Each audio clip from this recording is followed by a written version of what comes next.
Big boss Kannada ಕಿರುತೆರೆಯ ಅತಿ ದೊಡ್ಡ reality show. ಈ ಬಾರಿಯ ಬಿಗ್ ಬಾಸ್ ಕನ್ನಡ ಶೋ ನೋಡಲು ಪ್ರೇಕ್ಷಕರು ಕಾತರದಿಂದ ಕಾಯುತ್ತಿದ್ದಾರೆ. ಬಿಗ್ ಬಾಸ್ ಶೋ ಆರಂಭಕ್ಕೆ ಕ್ಷಣಗಣನೆ ಶುರುವಾಗಿದೆ.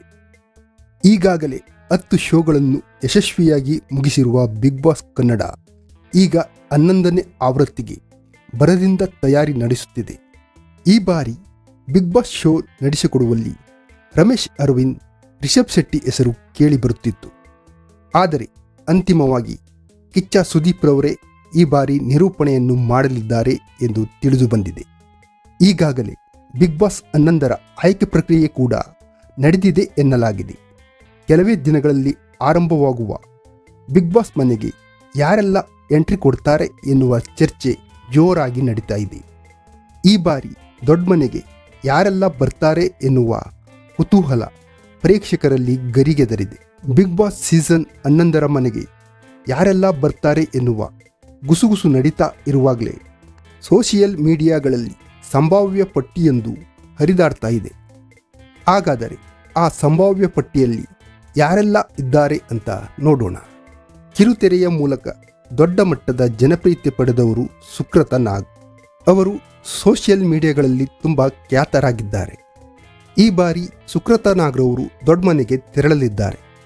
ಅಂತರ್ಪಟ ಧಾರಾವಾಹಿ ಮೂಲಕ ಫೇಮಸ್ ಆದವರು ತನ್ವಿ ಬಾಲರಾಜ್ರವರು. ಅವರು ಕೂಡ ಈ ಬಾರಿ ಬಿಗ್ ಬಾಸ್ಗೆ ಎಂಟ್ರಿ ಕೊಡಲಿದ್ದಾರೆ ಎನ್ನಲಾಗಿದೆ. ಜಿ ಕನ್ನಡದ ಸರಿಗಮಪ ಮೂಲಕ ಹೆಸರು ಮಾಡಿದ ಗಾಯಕಿ ಆಶಾ ಭಟ್ರವರು ಈ ಬಾರಿ ಬಿಗ್ ಬಾಸ್ ಮನೆಗೆ ಕಾಲಿಡಲಿದ್ದಾರೆ ಎಂದು ವರದಿಯಾಗಿದೆ. ಇತ್ತೀಚೆಗೆ ಯೂಟ್ಯೂಬರ್ ವರ್ಷಾ ಕಾವೇರಿ ಹಾಗೂ ವರುಣ್ ಆರಾಧ್ಯ ಬ್ರೇಕಪ್ ಸುದ್ದಿ ಸೋಷಿಯಲ್ ಮೀಡಿಯಾದಲ್ಲಿ ಸಖತ್ ಸುದ್ದಿ ಮಾಡಿತ್ತು. ಈಗ ಇವರಿಬ್ಬರು ಕೂಡ ಬಿಗ್ ಬಾಸ್ ಮನೆಗೆ ಎಂಟ್ರಿ ಕೊಡಲಿದ್ದಾರಂತೆ.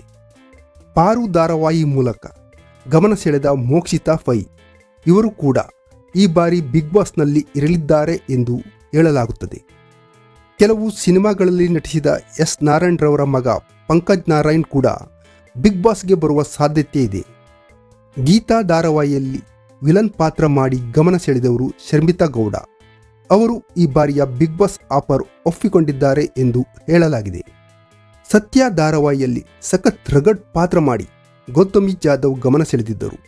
ಅವರು ಕೂಡ ಬಿಗ್ ಬಾಸ್ನ ಭಾಗವಾಗಲಿದ್ದಾರೆ.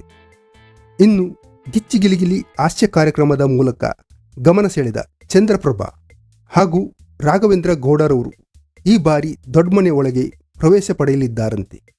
ಧಾರಾವಾಹಿ ಹಾಗೂ ಸಿನಿಮಾಗಳಲ್ಲಿ ನಟಿಸಿದ ಅಮಿತಾ ಸದಾಶಿವ್, ಪದ್ಮಾವತಿ ಧಾರಾವಾಹಿಯಲ್ಲಿ ನಟಿಸಿ ಫೇಮಸ್ ಆದ ತ್ರಿವಿಕ್ರಮ್ ಇವರಿಗೆ ಬಿಗ್ ಬಾಸ್ ಆಫರ್ ಹೋಗಿದೆಯಂತೆ.